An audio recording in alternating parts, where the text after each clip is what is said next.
Por la sierra, una tarde, pasaba el campeador.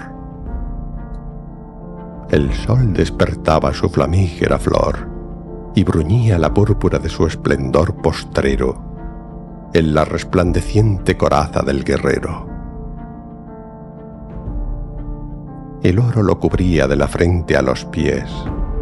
Su escarcela era de oro, y era de oro su arnés. Y un rubí granadino, de adorno en la visera, resplandecía menos que su mirada fiera. Soberbiamente erguido con marcial bizarría, no encontrando adversarios, con el sol se batía. Los pastores en lo alto de las altas montañas, al ver pasar al héroe de las rudas hazañas, envuelto en su leyenda de osadía y estrago, entre sí murmuraban: ¿es el Cid o es Santiago? Pues con el fanatismo que infunde la victoria, unían los dos nombres en una misma gloria.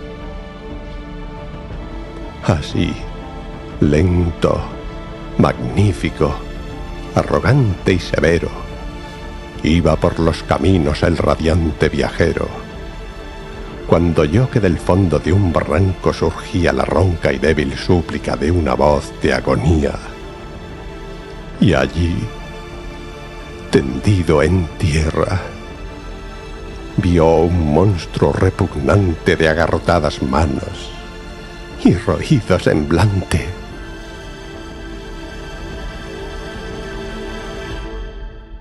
Un leproso.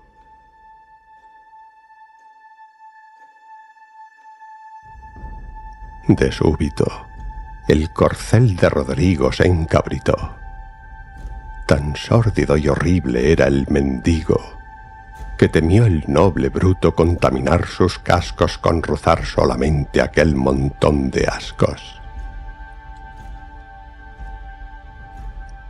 Con un gesto magnánimo, el guerrero español, inclinado su bélico penacho tornasol, le ofrece al miserable todo lo que le queda: una moneda de oro y un ademán de seda. Y entonces, al llameante resplandor del ocaso, con incrédulos ojos y vacilante paso, aquella gusanera viviente se incorpora y cae de rodillas pesadamente y llora. Allí, en aquel oscuro recodo del camino, lo maldijo una anciana, lo apedreó un campesino, le fue negada el agua, le fue negado el pan, y soportó en silencio la injuria y el desmán.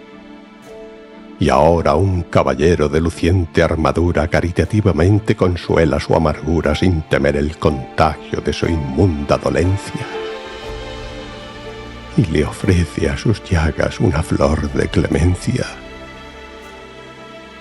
Y el monstruo, en un impulso brutalmente sincero, posa sus labios pútridos sobre el guante de acero.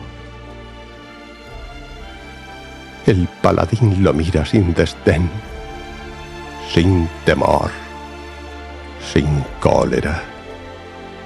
Por algo es el Cid campeador. Inmóvil y benigno en su dádiva inmensa, el gran Rodrigo Díaz de Vivar algo piensa. ¿Qué sentimientos laten bajo su coraza?